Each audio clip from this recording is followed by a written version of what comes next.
আসসালামু আলাইকুম ওয়া রাহমাতুল্লাহি ওয়া বারাকাতুহু।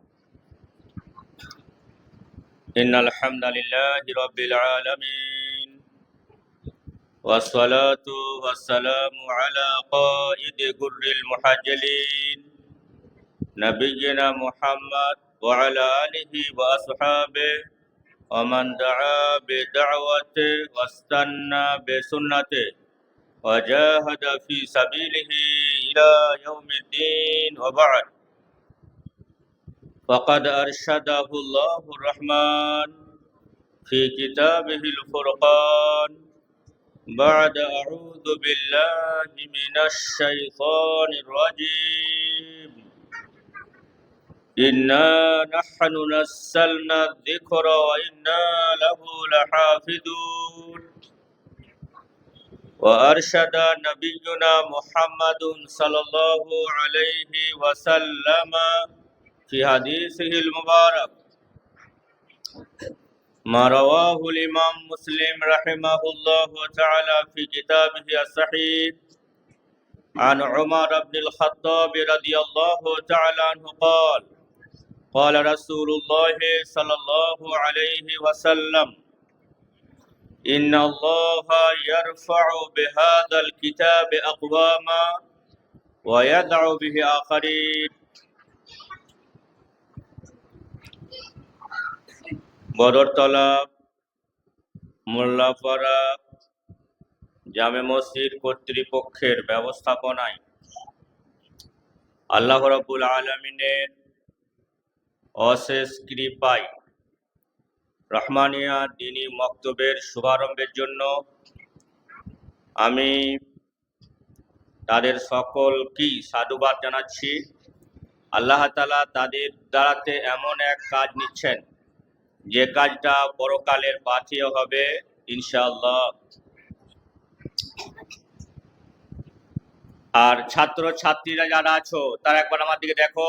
এই ছাত্র ছাত্রীরা যারা আছো আমার দিকে একবার দেখো। আমরা যে জায়গায় বসে আছি এই জায়গাটা পৃথিবীর যে কোনো জায়গার থেকে ব্যতিক্রম। আল্লাহ রসুল সাল্লাল্লাহু আলাইহি সাল্লাম বলেছেন, সহিহ মুসলিমের 671 নম্বর হাদিস, হাদিসের বর্ণনাকারী আবু হুরায়রা রাদিয়াল্লাহু আনহু তিনি বলছেন, قال রাসূলুল্লাহ সাল্লাল্লাহু আলাইহি ওয়াসাল্লাম, আল্লাহ রাসূল সাল্লাল্লাহু আলাইহি সাল্লাম বলছেন, আহাব্বুল বিলাদি ইলাল্লাহি মাসাজিদুহা, আল্লাহর নিকটে সর্বাধিক পছন্দনীয় জায়গা হলো মসজিদগুলো। আমরা আমাদের রবের সর্বাধিক পছন্দনীয় জায়গায় বসে আছি, সুতরাং অন্য জায়গায় যে ব্যবহারটা করব এই জায়গায় সে ব্যবহারটা করলে হবে না। তাহলে এখানে বিশৃঙ্খলা করা যাবে না, বিশৃঙ্খলা করার জায়গাও নয়। এবং যারা আমরা আপোষে কথাবার্তা বলছি এই জায়গাটা কিন্তু কথাবার্তা বলার জায়গা নয়। আমি আমার বিষয় আল কুরআনুল কারীম শিক্ষার গুরুত্ব ব্যাপারে আলোচনা।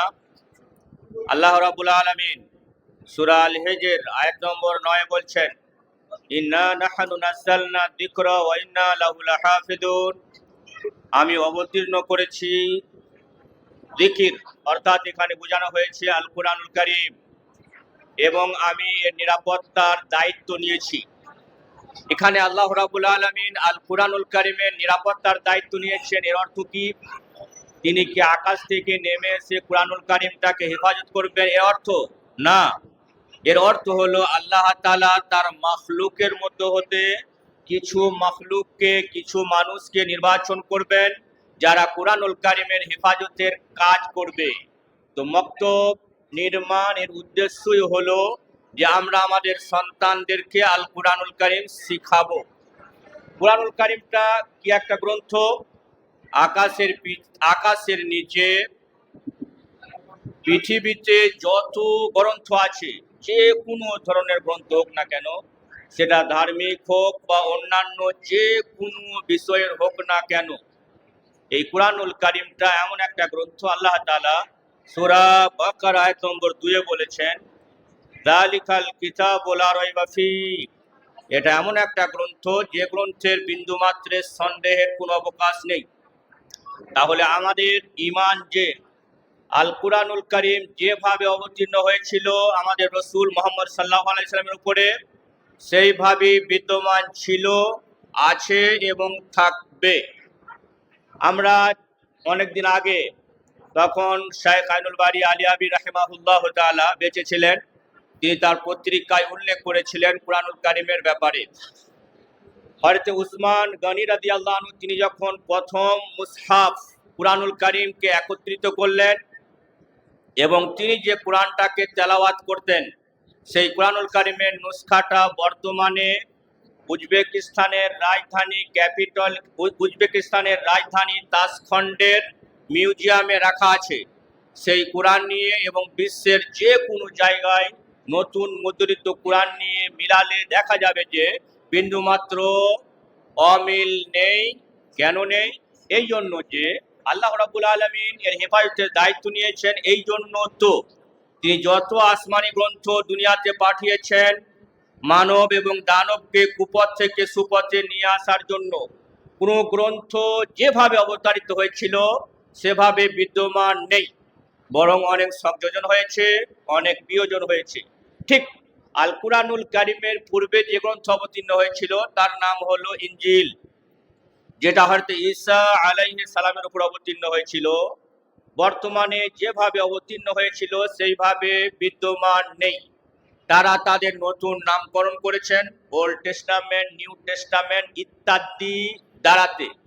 কিন্তু আল কুরআনুল কারীম যেভাবে অবতীর্ণ হয়েছিল আল্লাহ রাসূল সাল্লাল্লাহু আলাইহি ওয়াসাল্লামের উপরে, আজ থেকে 1415 বছর অতিক্রম হয়ে গেল, যেভাবে অবতীর্ণ হয়েছিল বিন্দু মাত্র সংযোজন হয়নি এবং হবে না, বিয়োজন হয়নি এবং হবে না। কেন? এই জন্য যে আল্লাহ তাআলা সূরা হিজর আয়াত নম্বর 9 বলছেন, ইন্না নাহনু নাযালনা যিকরা ওয়া ইন্না লাহু লাহাফিজুন। আমি অবতীর্ণ করেছি যিকির অর্থাৎ কুরআনুল কারীম এবং এর নিরাপত্তার দায়িত্ব আমার। এখানে কি শিখলাম? যদি সৃষ্টিকর্তা রব্বুল আলামিন কাউরি নিরাপত্তার দায়িত্ব নেন, গোটা বিশ্ব একত্রিত হয়ে সেটার সংযোজন করতে চায়, বিয়োজন করতে চায়, তো আমরা যারা এখানে বসে আছি, যারা আমাদের আওয়াজ শুনছেন, আমাদের সৃষ্টিকর্তার ব্যাপারে দৃঢ় আকীদা যে আমরা সকলে এক হয়েও বিন্দুমাত্র সংযোজন করতে পারবো না, বিয়োজন করতে পারবো না, কারণ রব্বুল আলামিন এর সেফটির নিরাপত্তার দায়িত্ব তিনি নিজে নিয়েছেন। এখন আমরা এই সিদ্ধান্তে এলাম যে আমরা মক্তব প্রতিষ্ঠিত করছি। এখানে উদ্দেশ্য আমাদের প্রধান যে ছাত্ররা আল কুরআনুল কারীম শিখবে, যে গ্রন্থটা নিয়ে কোনোদিন কোনো সন্দেহ ছিল না, নাই এবং ধ্বংসাত্মক পৃথিবীর পূর্ব পর্যন্ত থাকবে না, এই রকম একটা গ্রন্থের পঠন পাঠনের আমরা ব্যবস্থা নিতে চলেছি। আল্লাহ তাআলা যাদের দ্বারাতে দায়িত্ব সামলে নিয়েছেন, নিঃসন্দেহে তারা সৌভাগ্যবান। এই জন্য যারা এই দায়িত্ব পালন করবেন, আল্লাহর কিতাব পৃথিবীর সর্বোত্তম কিতাব, যারা এই বইয়ের সাথে সম্পর্ক রাখবেন তারা হলেন বিশ্বের সর্বশ্রেষ্ঠ জাতি। এই জন্য আল্লাহ রাসূল সাল্লাল্লাহু আলাইহি সাল্লাম বলেন, সহিহ মুসলিম হাদিস নম্বর 804, হাদিসের বর্ণনাকারী ওমর আব্দুল খাত্তাব রাদিয়াল্লাহু তাআলা আনহু তিনি বলেন, ক্বালা রাসূলুল্লাহ সাল্লাল্লাহু আলাইহি ওয়াসাল্লাম, আল্লাহ রাসূল সাল্লাল্লাহু আলাইহি সাল্লাম বলেন, ইন্নাল্লাহা ইয়ারফাউ বিহাদাল কিতাবে আকওয়ামান। যথার্থই আল্লাহ তাআলা এক দলের সম্মান উঁচু করেন এ গ্রন্থের কারণে, ওয়া ইয়াদাউ বিহি আখারিন, এবং অন্য দলকে আল্লাহ তাআলা অপমান করেন এই গ্রন্থের কারণে। কারা এই গ্রন্থের কারণে অপমানিত, কারা এই গ্রন্থের কারণে সম্মানিত? এই হাদিসের ব্যাখ্যা জানতে গেলে এক হাদিসের ব্যাখ্যা অন্য হাদিস সহিহ মুসলিম হাদিস নাম্বার 2699 পড়তে হবে। হাদিসের বর্ণনাকারী আবু হুরায়রা রাদিয়াল্লাহু আনহু তিনি বলেন, ক্বালা রাসূলুল্লাহ সাল্লাল্লাহু আলাইহি সাল্লাম, আল্লাহ রাসূল সাল্লাল্লাহু আলাইহি সাল্লাম বলেছেন, মাজতামা কওমুন ফি বাইতিন মিন বুয়ুতিল্লাহ। একটা দল আল্লাহ তাআলার ঘরের মধ্যে হতে কোনো একটা ঘরে একত্রিত হয়। এই মসজিদগুলো হলো আল্লাহ তাআলার ঘর। আবার বলছি, ওয়া আন্নাল মাসাজিদা লিল্লাহি ফালা তাদউ মা আল্লাহি আহাদা।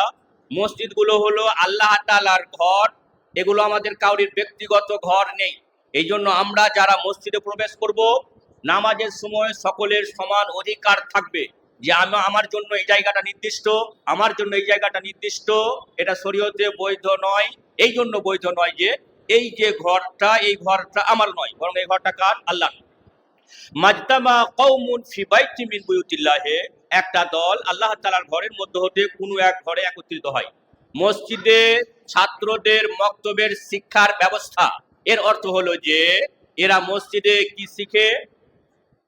ইয়াতলুনা কিতাব আল্লাহি, ওরা আল্লাহর কিতাব তেলাওয়াত করে। আমাকে আল কোরআনুল কারীমটা কিভাবে পড়তে হবে আল্লাহ রাসূল সাল্লাল্লাহু আলাইহি সাল্লাম এই আয়াতে বললেন। এই আয়াতে কি বললেন? যে ওরা মসজিদে বসে কোরআনুল কারীম পড়ে না, বরং বললেন কোরআনুল কারীম তেলাওয়াত করে। তেমনি আল্লাহ তাআলা তার রাসূল মুহাম্মদ সাল্লাল্লাহু আলাইহি সাল্লামকে বলেছেন সূরা কাহাফ আয়াত নম্বর 87, উতলু মা উহিয়া ইলাইকা মিন রাব্বিক, হে নবী মুহাম্মদ সাল্লাল্লাহু আলাইহি সাল্লাম, আপনি তেলাওয়াত করুন যা আপনার রবের পক্ষ থেকে অবতীর্ণ হয়েছে তাদের কাছে। এখানেও আল্লাহ তাআলা কি নির্দেশ দিলেন? তার রাসূল মুহাম্মদ সাল্লাল্লাহু আলাইহি সাল্লামকে পড়তে নয়। যখন প্রথম আয়াত অবতীর্ণ হয়েছিল তখন হয়েছিল ইকরা, আপনি পড়ুন। আর এখানে যখন জাতিকে শোনানোর কথা এলো তখন আল্লাহ তাআলা বললেন উতলু মা উহিয়া ইলাইকা মির রাব্বিক, আপনি তেলাওয়াত করুন যা আপনার উপরে অবতীর্ণ হয়েছিল আপনার রবের পক্ষ থেকে। এই আয়াতেও আল্লাহ রাব্বুল আলামিন তার রাসূল সাল্লাল্লাহু আলাইহি সাল্লামকে তেলাওয়াত করতে বললেন। সূরা বাকারা আয়াত নম্বর 121 আল্লাহ তাআলা বলেন আল্লাযিনা আতাইনাহুমুল কিতাব, আমি যাদেরকে কিতাব দিয়েছি, ইয়াতলুনাহু হাক্কা তিলাওয়াতিহি, এরা এটা যথাযথ তেলাওয়াত করে। উলাইকা ইউমিনুনা বিহি, তারাই এর উপরে ঈমান আনে। এতগুলো আয়াত এবং হাদিস দিয়ে আপনাদের দৃষ্টিনিবদ্ধ করতে চাইছি যে আল্লাহ রাব্বুল আলামিন আমাদেরকে কোরআনুল কারীম পড়ার ক্ষেত্রে তেলাওয়াত শব্দটা উল্লেখ করেছেন। এই জন্য তেলাওয়াত শব্দটার কি ব্যাখ্যা আমাদের বুঝতে হবে। আর তেলাওয়াত এটা একটা আরবি শব্দ, এর বাংলা শব্দ হলো আবৃত্তি করা, রিসাইটেশন, অর্থাৎ আবৃত্তি করা। আবৃত্তি করা এর অর্থ কি দাঁড়ায়? যখন আমি আপনাকে বলবো আপনি কাজী নজরুল ইসলামের কান্ডারি হুঁশিয়ার এই কবিতাটা আবৃত্তি করুন, তো তখন আপনি যেখানে উচ্চ স্বরের কথা সেখানে উচ্চ স্বরে বলতে হবে, যেখানে ক্ষীণ স্বরের কথা আছে সেখানে ক্ষীণ স্বরের কথা বলতে হবে, যেখানে আবেগ, যেখানে যেভাবে প্রকাশ করা হয়েছে ঠিক আমাকেও সেইভাবে প্রকাশ করতে হবে। তখন এর মানে হলো তেলাওয়াত করা বা আবৃত্তি করা। কুরআনুল কারীমটা আমাদেরকে আবৃত্তি করতে হবে, তেলাওয়াত করতে হবে, এই নির্দেশ দেওয়া হয়েছে। যখন আমাদের কুরআনুল কারীম পড়ার মধ্যে এট এ টাইম তিনটে জিনিস বিদ্যমান থাকবে তখন আমি বলবো যে আমি কুরআনুল কারীম তেলাওয়াত করলাম। নাম্বার 1, আল্লামা শাইখ মুহাম্মদ বিন সালেহ আল উসাইমিন রাহিমাহুল্লাহ, তিনি রিয়াজুস সালেহিনের ব্যাখ্যা করেছেন 4টা মোটা মোটা গ্রন্থে। এই গ্রন্থে তিনি এই তেলাওয়াত শব্দের ব্যাখ্যা করছেন। আর তেলাওয়াতু লাহা সালাসাতু আকসামিন, তেলাওয়াত এর 3টে ভাগ আছে এবং যখন কোনো ব্যক্তি কোরআন পড়বেন 3টে ভাগ এট এ টাইম থাকতে হবে, তখন এর নাম হলো তেলাওয়াত।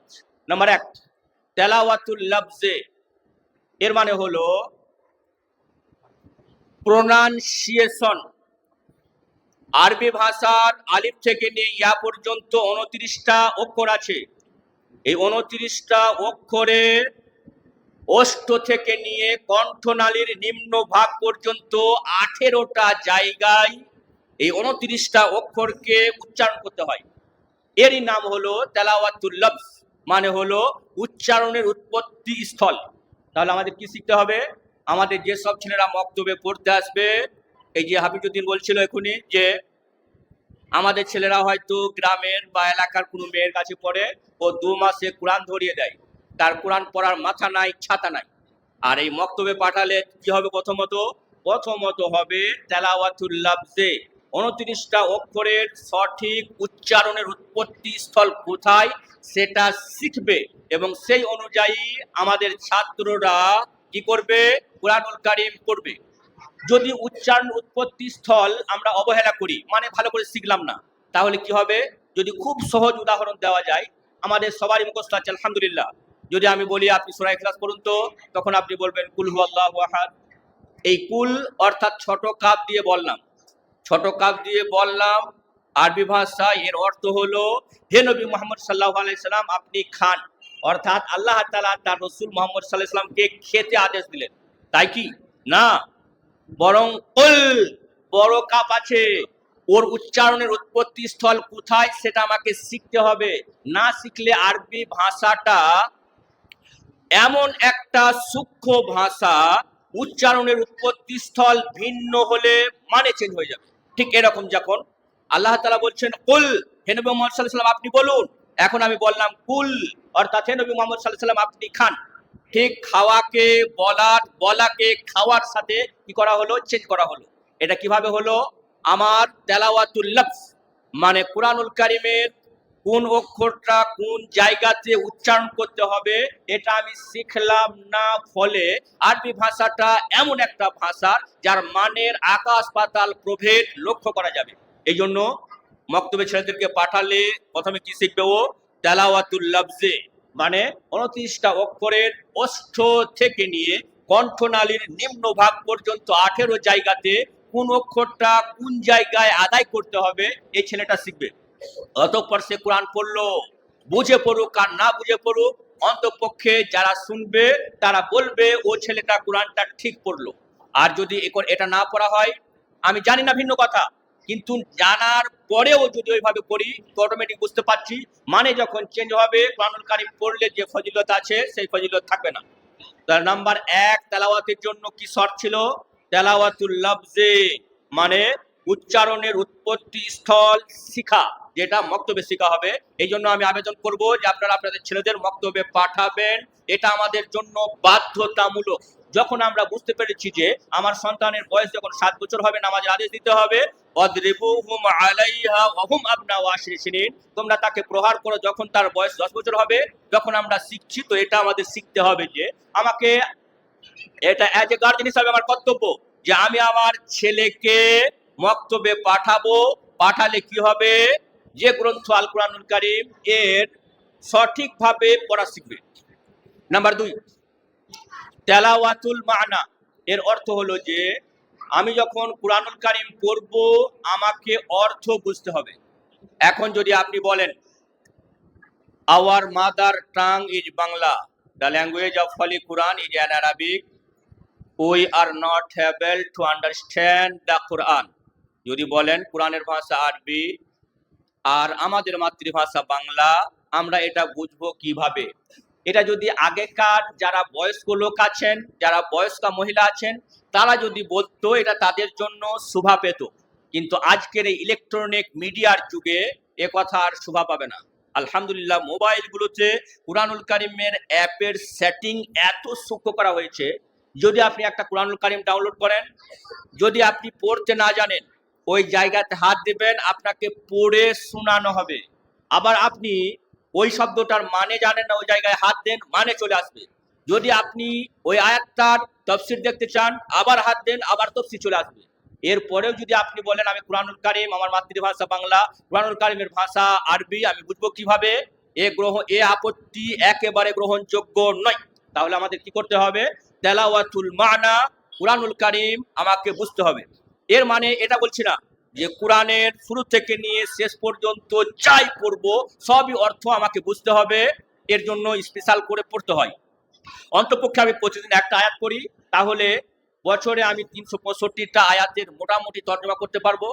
কোরআন কারীমটা এমন একটা গ্রন্থ, যদি কোনো ব্যক্তি মোটামুটি 1000 ওয়ার্ড মুখস্থ করে নেয় তাহলে সে কোরআনের 90% আয়াতের অর্থ সে নিজে নিজেই পারবে।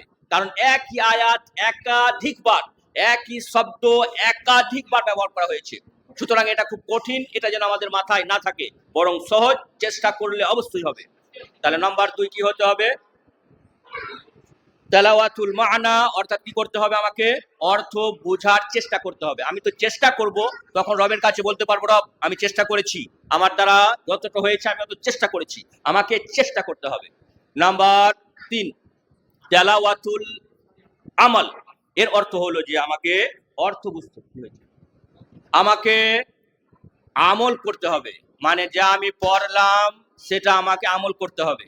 কুরআনুল কারীম আপনি যত জায়গায় পড়বেন দেখবেন লেখা থাকবে ওয়া আকিমুস সালাতা, তোমরা নামাজ পড়ো না, ওয়া আকিমুস সালাতা, তোমরা নামাজ প্রতিষ্ঠিত করো। তাহলে এখানে নামাজ পড়া আর নামাজ প্রতিষ্ঠিত করা দুটোর মধ্যে পার্থক্য রয়েছে। প্রতিষ্ঠিত কখন হবে? যখন ঠিক ওইভাবে হবে আমরা ওই হাদিসের উপরে আমল করবো। আল্লাহ রাসূল সাল্লাল্লাহু আলাইহি ওয়াসাল্লাম বলেন, সল্লু কামা রাআইতুমুনি উসাল্লি, তোমরা ওইভাবে নামাজ পড়ো যেভাবে আমাকে নামাজ পড়তে দেখেছো।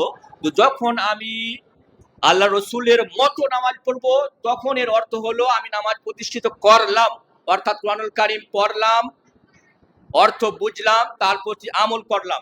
যখন এতগুলো জিনিস একসাথে থাকলো, যে ব্যক্তি কুরআনুল কারীম পড়ার সময় এট এ টাইম তিনটে জিনিস থাকলো, এর অর্থ হলো সে কুরআনুল কারীম তেলাওয়াত করলো, উলাইকা ইউমিনুনা বিহি, তারাই কুরআনুল কারীমের উপর ঈমান আনলো। আমাদের খেয়াল রাখতে হবে যে কুরআনুল কারীমের উপরে ঈমান আনাটা ঈমানের 6টা রুকুনের মধ্যে একটা রুকুন, আর এটা ইসলামের নিয়ম। যদি আপনি নামাজ পড়েন, নামাজের কোনো রুকুন বাদ গেল, তাহলে আপনার ওই ডাকাতটা হলো না, বরং আপনাকে ওই রুকুনটা আদায় করতে হবে, তারপরে সহযোগিতা করতে হবে, তবে হবে। তাহলে কিতাবুল্লাহর প্রতি, কুরআনুল কারীমের প্রতি ঈমান আনাটা ঈমানের 6টা রুকুনের মধ্যে একটা রুকুন। আপনি এর উপর ঈমান আনতে পারবেন কখন? আল্লাহ তাআলা সূরা বাকারা আয়াত নম্বর 221 বলছেন, আল্লাযিনা আতাইনাহুমুল কিতাব, আমি যাদেরকে কিতাব দিয়েছি, অর্থাৎ আল্লাহ তাআলা আমাদেরকে কুরআনুল কারীম দিয়েছেন, ইয়াতলুনাহু হাক্কা তিলাওয়াতিহি, এরা এটা যথাযথ তেলাওয়াত করে, উলাইকা ইউমিনুনা বিহি, তারাই এর উপর ঈমান আনে। বুঝলাম, কুরআনুল কারীমের উপরে ঈমান আনতে গেলে কুরআনুল কারীমটা আমাদের বুঝতে হবে। যদি আমরা বুঝি পড়ি, তাহলে আমাদের কি লাভ হবে?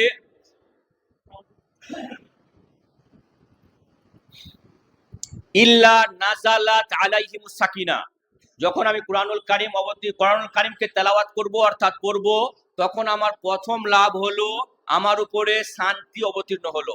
ভাই মুসলিম, আপনি শান্তিটা খুব সহজ ভাবছেন। বিশ্বে অনেক ব্যক্তি আছেন যারা শান্তির সাথে ঘুমাতে পারে না, ঘুমাবার জন্য তাদেরকে ট্যাবলেট ইউজ করতে হয়। আর আপনি কুরআনুল কারীম পড়বেন, আল্লাহ রাসূল সাল্লাল্লাহু আলাইহি সাল্লাম বলেছেন, নাযালাত আলাইহিমুস সাকিনা, তার উপরে শান্তি অবতীর্ণ হবে। আপনি যদি অন্তরের শান্তি চাইছেন, আপনি আপনার অস্থির মনটাকে স্থির করতে চাইছেন, তখন আপনাকে কি করতে হবে?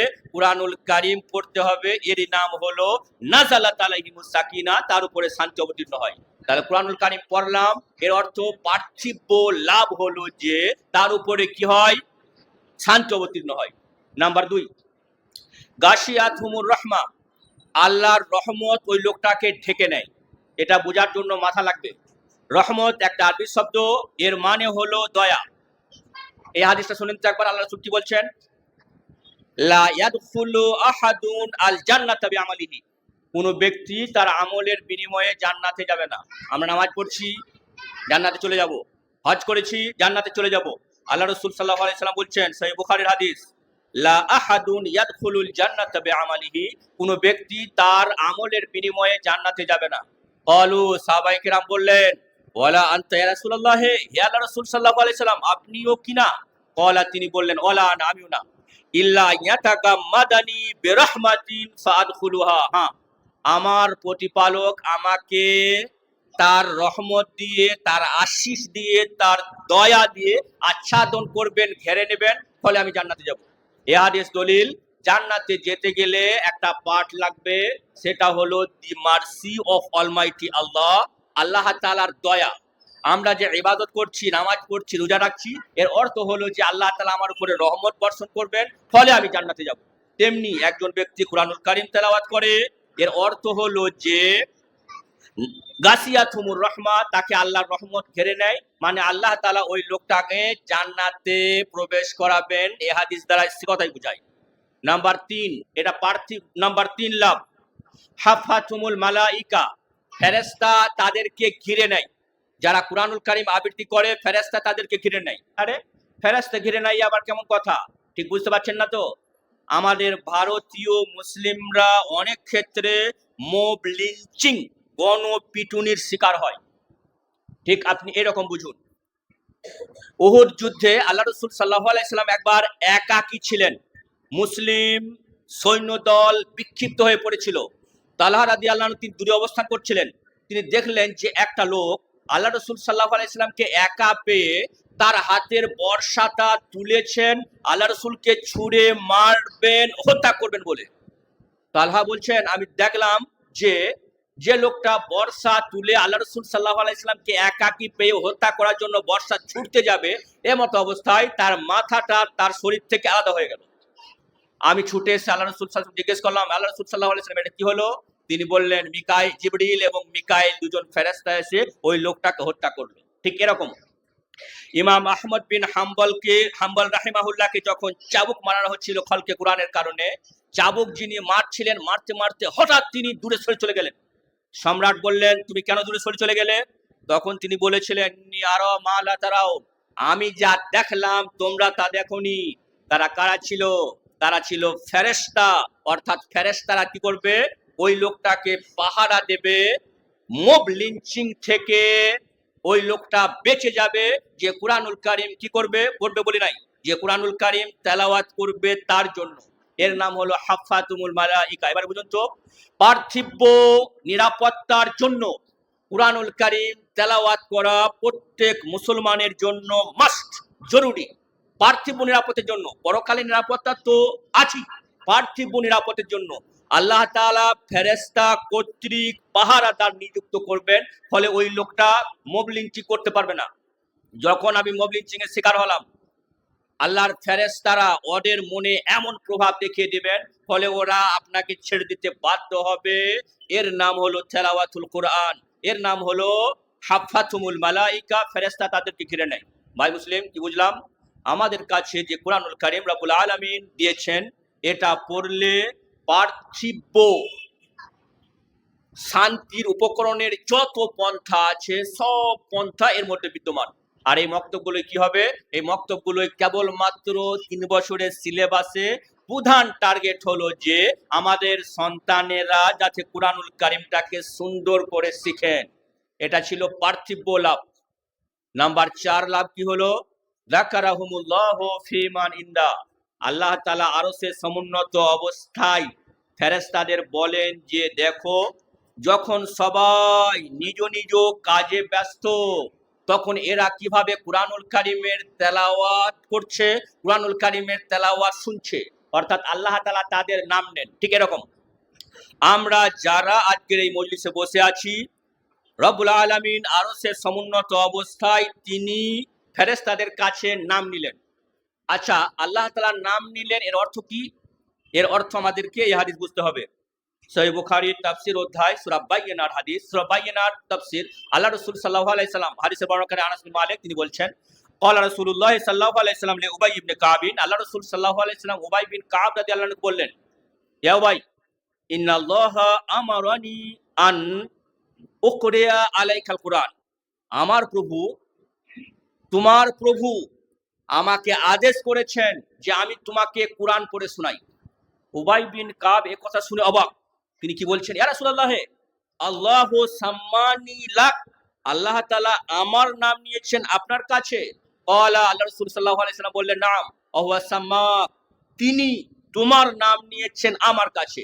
এ কথা শুনে ফাবাকা ফারহান, উবাই বিন কাব রাদিয়াল্লাহু আনহু খুশিতে কাঁদতে লাগলেন যে সৃষ্টিকর্তা আমার নাম নিলেন। এটা হলো ভালো নাম নেওয়া, খারাপ নাম নেওয়া নয়, বরং এটা হলো ভালো নাম নেওয়া। আমরা যারা এই কোরআনের মজলিসগুলো চালাবো, এর অর্থ হলো রব্বুল আলামিন সমুন্নত অবস্থায় ফেরেশতাদের তাদের কথা উল্লেখ করেন এবং তাদের ভালো কথা উল্লেখ করেন। রব্বুল আলামিন যার ভালো কথা উল্লেখ করেন, এটা নিশ্চিত জানেন যে রব্বুল আলামিন যাকে ভালোবাসেন তাকে তিনি জাহান্নামের আগুনে পোড়াবেন না, তাকে তিনি কবরের আযাব দিবেন না, বরং তিনি তাকে জান্নাতে প্রবেশ করাবেন এবং পার্থিব শান্তির যত রকম উপকরণ আছে সব উপকরণ তাকে তিনি দেবেন। এটা হলো পার্থিব লাভ। আর মরে যাওয়ার পরে কি হবে? আল্লাহ রাসূল সাল্লাল্লাহু আলাইহি সাল্লাম বলছেন, ইকরাউল কুরআনা, তোমরা কুরআন পাঠ করো, ফাইন্নাহু ইয়াতি ইয়াউমাল কিয়ামাতি শাফিআন লিআসহাবি, কেননা কুরআন তার পড়ুয়ার জন্য সুপারিশ করবে। আচ্ছা, আমি পড়লাম, আমার জন্য সুপারিশ করলো, আর আমরা যারা গার্জেনরা আমাদের সন্তানদের মক্তবে পাঠাবো কুরআনুল কারীম শিক্ষার জন্য, আমাদের কি লাভ রয়েছে? আমরা এই হাদিসটা শুনি। সিলসিলা সহিহা হাদিস নাম্বার 2829, আল্লাহ রাসূল সাল্লাল্লাহু আলাইহি সাল্লাম বলছেন, ইদা শুক্কার রাজুলু মিন কবরিহি, যখন একটা লোককে কবর থেকে তোলা হবে, ইয়াজিউল কুরআনু কার রাজুলিশ সাহিব, কুরআনুল কারীম এক অপরিচিত ব্যক্তির ন্যায় তার কাছে আসবে। ওয়াকুল, এবং বলবে, কি বলবে? আনাল কুরআন হাল তারিফুনি, তুমি কি আমাকে চিনতে পারছো?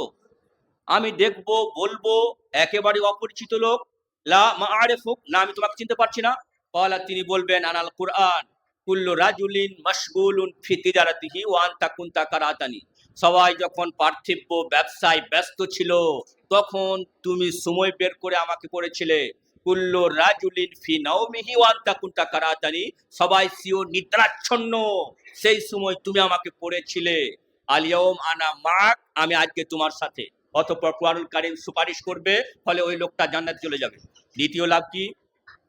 ওয়ায়ুদা ওয়ালিদাহু, ওই সন্তানটার পিতা এবং মাতাকেও ডাকা হবে। ইউকসা হুল্লাতাইন, তার পিতা এবং মাতাকে কিয়ামতের মাঠে যখন আদম থেকে নিয়ে ধ্বংসাত্ম পৃথিবীর পূর্ব পর্যন্ত যত মানব দানবের আবির্ভাব ঘটেছে এবং ঘটবে, সকলের সম্মুখে তার গার্জেনকে ডাকা হবে। ইউকসা হুল্লাতাইন, অতঃপর এক জোড়া পোশাক পরানো হবে। ওই পোশাকটা কত দাম হবে? লা তাকুমু লাহুমুস সামাওয়াতু ওয়াল আরদ, আকাশ এবং পৃথিবী সবকিছু বিক্রি করে দিলেও এক জোড়া পোশাক সমতুল্য দাম হবে না। এত দামি পোশাক যে ছেলেটা মক্তবে কুরআনুল কারীম শিখেছে, অতঃপর জীবনভর আমল করেছে তার পিতা এবং মাতার খাতার জন্য। এই জন্য আমাদের ভাইরা বারবার বলছিলেন যে মক্তব চালাতে গেলে গার্জেনকে খুব সজাগ হতে হবে। গার্জেনদের আমি বলবো যে আপনি সজাগ হবেন, এটা আপনার লাভের জন্য। যে আপনি আপনার সন্তানকে মক্তবে পাঠাচ্ছেন, এর অর্থ হলো কোরআন শেখাতে পাঠাচ্ছেন। কিয়ামতের দিনে আমাকে সকলের সম্মুখে এক জোড়া দামি পোশাক দেওয়া হবে। এখানে এক জোড়া দামি পোশাক দেওয়া হবে, এর অর্থ হলো রব্বুল আলামিন তার উপরে রাজি। আর যখন রব্বুল আলামিন কার উপরে রাজি, এর চাইতে ভালো উপহার একজন মুমিনের কাছে আর কিছু নাই। এই জন্য ভাই মুসলিম, আমরা আমাদের সন্তানদের মক্তবে পাঠাবো, তারা কুরআনুল কারীম শিখবে। শিখলে ওর পার্থিব লাভ এবং পরকালেও লাভ। অবশ্যই প্রভুর কাছে প্রার্থনা, প্রভু দয়াময় তুমি আমাদের সকল কি নির্দিষ্ট নিয়মে কুরআনুল কারীম তেলাওয়াত করা তৌফিক দিও। আমিন। প্রভু দয়াময়, এবং আমাদের সন্তানদেরকেও যাতে আমরা সর্বাধিক গ্রহণযোগ্য শিক্ষা, দ্বীনি শিক্ষা দিতে পারি, সেই তুমি তৌফিক দিও। আমিন। ওয়া আখিরু দাওয়ানা আলহামদুলিল্লাহি রাব্বিল আলামিন ওয়া সাল্লাল্লাহু আলা নাবিয়্যিনা মুহাম্মদ ওয়া আলা আলিহি ওয়া আসহাবিহি আজমাইন। আসসালামু আলাইকুম ওয়া রাহমাতুল্লাহি ওয়া বারাকাতুহু।